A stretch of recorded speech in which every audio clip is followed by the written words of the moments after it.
brushed the snow from the young woman's cold face. This 1980 homicide remained but what if a single microscope? Helene Pruszynski was a 21-year-old intern building her career at a Denver radio station. She disappeared during a short walk from her suburban bus stop. On the evening of January 16, 1980, the 21-year-old student from Massachusetts finished her shift at KHOW-AM radio and stepped into the biting Colorado air. She was full of promise. A young woman navigating the early chapters of her career with an optimism that felt infectious to those around her. She took the bus toward her aunt's house, stepping off at the corner of Broadway and Englewood for the final leg of her journey. It was a short walk to South Windermere Street, a path she had traveled safely many times before. But under the vast silence of what was then mostly uninhabited ranch land, when her body was discovered the next morning in a snowy field near Daniels Park Road, the scene was chilling. Her hands were bound behind her back. The pristine white landscape had been transformed into a sight of unspeakable violence. As investigators combed through the frozen grass, they knew they were looking for a monster who had vanished into the winter night, leaving a community paralyzed by a fear that would last for generations. Everyone in the Denver metro area felt the shift in the air. The once safe suburban streets now felt like hunting grounds. Detectives worked tirelessly, interviewing hundreds of potential suspects.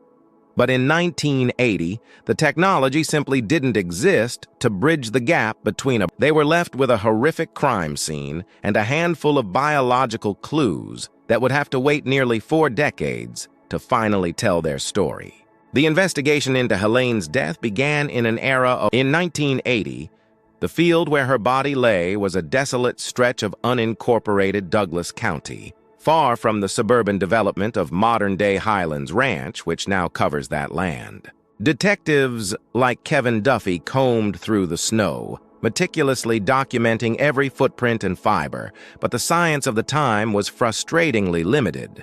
They used blood typing and basic forensic observations, but those legacy tools, they interviewed hundreds of potential suspects across Colorado and beyond, yet none of the leads materialized into a definitive arrest. The case file grew thick with dead ends and yellow. For 18 years, the man who had taken Helene's life remained a ghost, perhaps believing that the passage of time had safely eroded the evidence against him. He didn't know that inside a temperature-controlled evidence locker, a small box, but there was one microscopic detail hidden in the evidence that everyone had overlooked. By 1998, the landscape of criminal forensics had shifted fundamentally. DNA, once a laboratory curiosity, had become the ultimate truth-teller in modern policing and a nightmare for those who thought they had escaped justice. Investigators returned to the physical evidence collected from Helene's body and clothing with a renewed sense of hope. Among the items was a rape kit that had been carefully preserved for 18 years, its contents frozen in time since that cold January night in 1980. Using sophisticated extraction techniques, forensic scientists were finally able to isolate a complete male DNA profile from the biological material found on the clothing.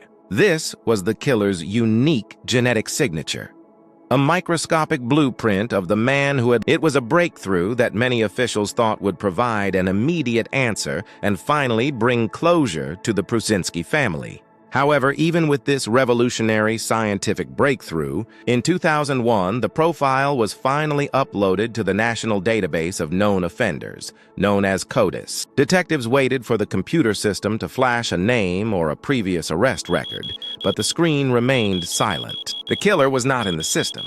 He was a John Doe profile, a biological ghost in a digital machine.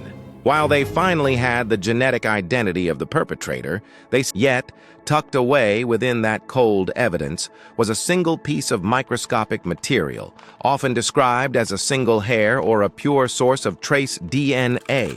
This specific high-quality signature would eventually serve as the bridge between the analog world of 1980 and the high-tech reality of the 21st century. What started as a biological dead end, by late 2017, the trail for Helene's killer was not just cold, it was frozen in time.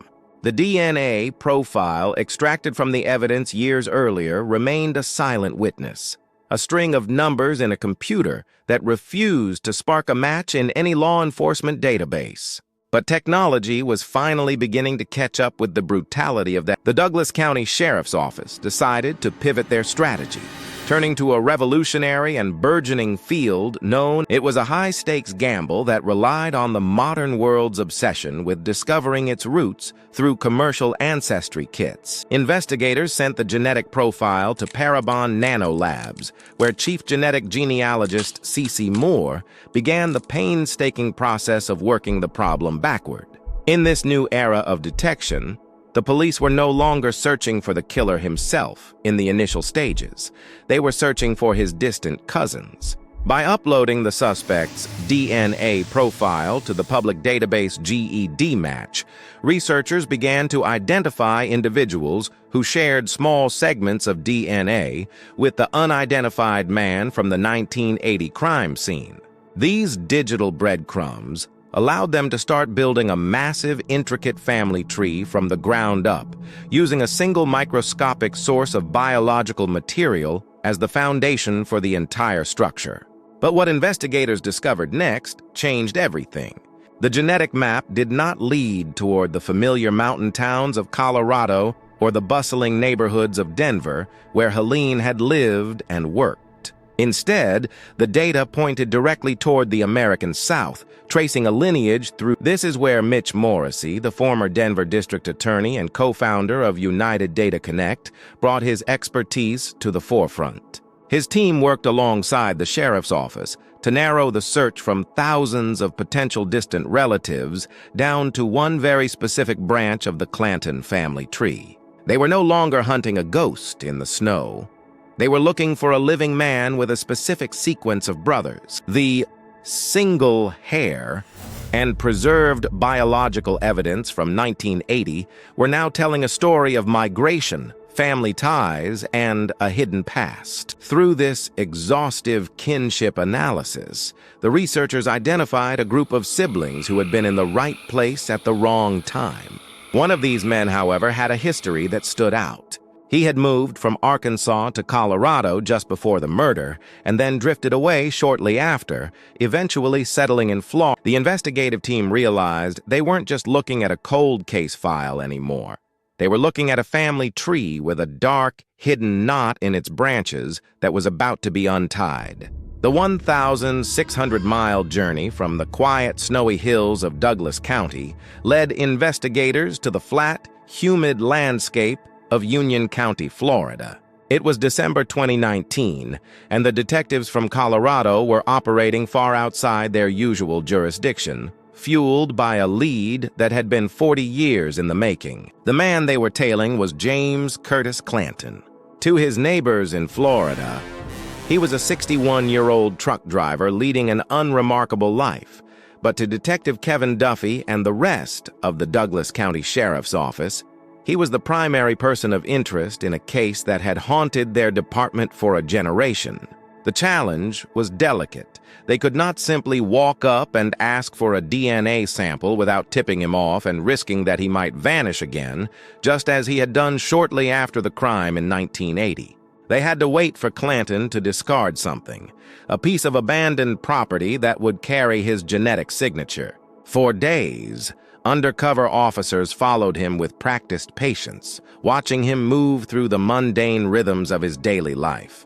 They watched a man who had spent nearly 4 decades breathing free air, while Helene's family had spent those same years in a prison of unanswered questions. The tension reached its peak when Clanton walked. The investigators sat nearby, blending into the background, their pulses steady despite the enormity of the moment.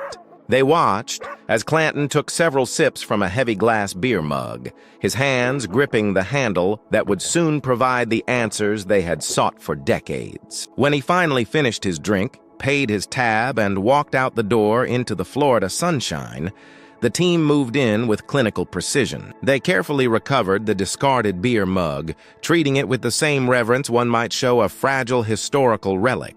This single piece of glass was immediately secured and sent for expedited testing to see if the DNA on the rim matched the microscopic profile found on Helene's clothing in 1980. The wait for the lab results was agonizing. A final few days added to a 40-year vigil where every second felt like an eternity.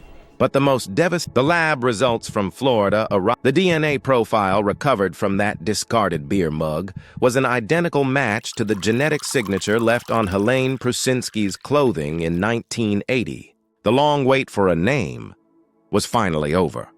On December 16, 2019, investigators from the Douglas County Sheriff's Office coordinated with Florida authorities to move in. They arrested 61-year-old James Curtis Clanton in Union County, where he had been living a seemingly mundane life as a truck driver for years. As the details of his past surfaced, a disturbing reality emerged. Investigators learned that the man they had in custody had legally changed his name from Curtis Clanton. This simple administrative change, combined with the lack of integrated national databases in that era, had allowed him to effectively vanish into the Florida sunshine. Perhaps most shocking was the discovery that Clanton was a fugitive. He had escaped from a work release program at an Arkansas correctional facility where he was The system had failed Helene long before she ever stepped off that bus on Broadway. But the most devastating, as the legal proceedings began in Colorado, the family had to confront a difficult reality of the American justice system.